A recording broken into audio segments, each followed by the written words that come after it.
Oh, c'est un travail de Sherlock Holmes depuis plus de 20 ans maintenant. On cherche partout, chez nos contacts dans le cinéma, que ce soit des gens de la production, soit des gens qui ont fabriqué les objets, chez les collectionneurs aussi qui ont déjà fait le même travail et qui sont disposés à se séparer de certains objets, en vente aux enchères aussi, en chinant parfois. On trouve parfois des objets dans les endroits les plus étonnants. J'ai trouvé d'ailleurs un casque de trou noir qui est dans l'expo ici, dans une brocante à Paris, il y a quelques années. On ne sait jamais ce qu'on trouve.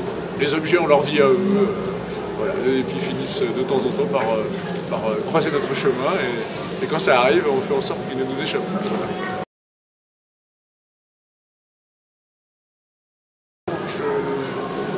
Je ne sais pas, je ne sais pas si je peux parler de fierté en l'occurrence.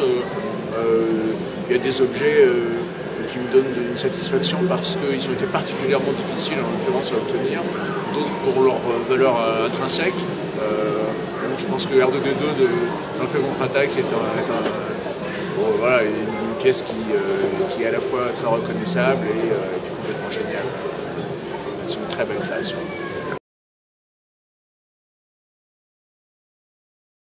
Oh, à la sueur de mon front,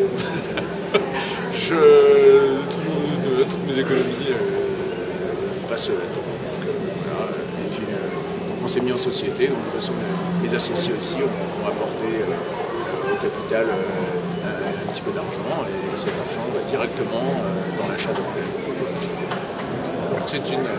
C'est une mission voilà, qu'on s'est donnée, et on s'engage pour des dizaines d'années, on espère. Ça fait 20 ans même 30 ans que ça dure. J'espère qu'on va au moins tenir 30 ans de plus.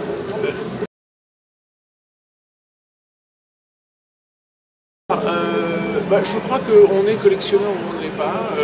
Moi j'ai commencé très tôt en l'occurrence. Dès 11 ans, quand j'ai vu La Guerre des Étoiles, je suis sorti de la salle de cinéma et je suis allé directement acheter un objet.